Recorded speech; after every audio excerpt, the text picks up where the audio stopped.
What's good, fight fans? I have an interesting take and a unique look at the two fighters in Errol Spence Jr. and Terence Crawford. Crawford likes to fight on the back foot, is very elusive, and likes to control and maintain distance with movement, but he has punching power on the back foot, which is crazy and rare.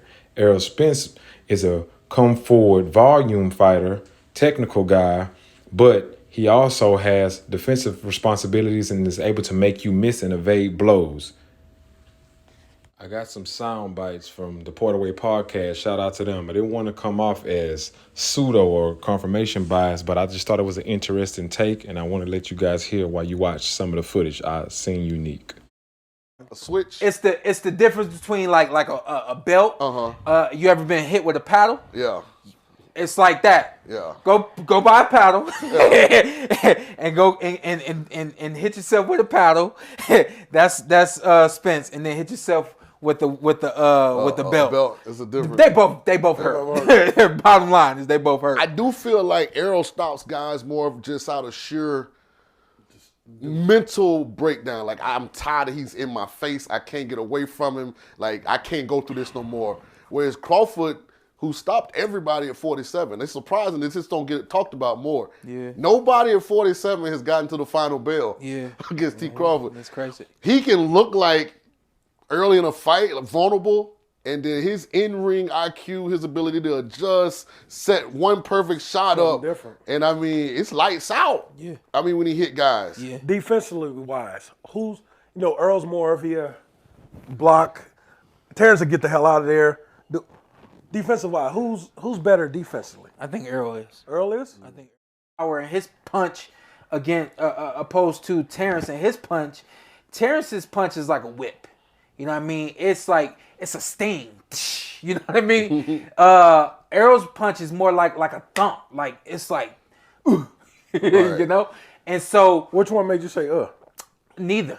I think you said somebody else did.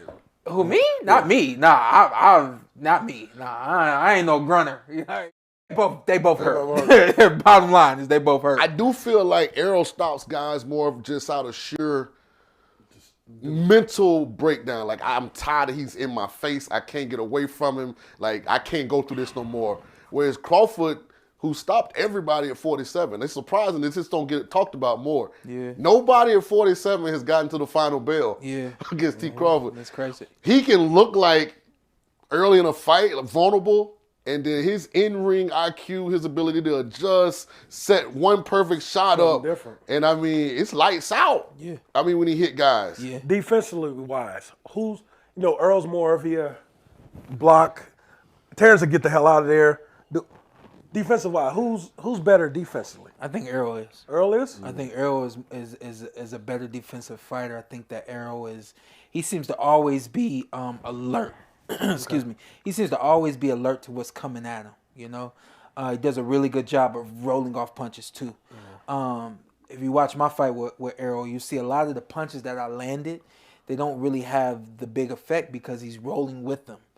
They're fast enough to get there, but he's fast enough to be aware that they're coming. Right. And so it's like he's rolling off the punches as they're coming, you know? And I think that speaks to the IQ that he has to be as offensive as he is, but also as defensive aware as defensive aware at the same time. To me, that's what makes him special. Is that because, and shout out to Errol Spence, I'm a big fan too, by the way. He has a style that's very aggressive, come forward. Yeah. So you would think when you're that aggressive, counter-punching is always a threat. And he's mastered when he's throwing certain punches exactly where I got to have my head, what can potentially come back. Whereas Terence got 65 styles. He like the drunken kung fu master from the movie. So because he's always in and out, maybe sometimes he gets hit and then he adjusts to the style that fits his Terrence's anticipation is really good. He's got really good reflexes. But just off of, like, if you were to throw 5 punches at Errol knows what he's going to do. And what he's going to do every time is all this right here. And all this right here. He has his go-to defense. That's his defense. He doesn't get hit flush with a lot of shots. And again, he's able to roll and to leave a lot of the stuff that's coming at him, you know? Terence, sometimes he'll bounce out, but it takes him out of the play, takes you out of the play. Sometimes he'll step around. Sometimes he'll stay there and try to wear it. I would not advise him to wear anything from Errol, because Errol's the kind of fighter that as long as I'm touching you, I'm gonna keep coming. Enough. Right. Yeah, that's good enough. I'm gonna keep coming. Errol's the kind of fighter that try to get another one. I don't have another one right off the top of my head, but So yeah, man, that's what makes this matchup so interesting to me. Outside of the fan bases and the hardcore fans, the particular unique skill set that these guys have, whether you like their styles or not, it's gonna make for a crazy matchup. Let me know what you guys think. Like and subscribe.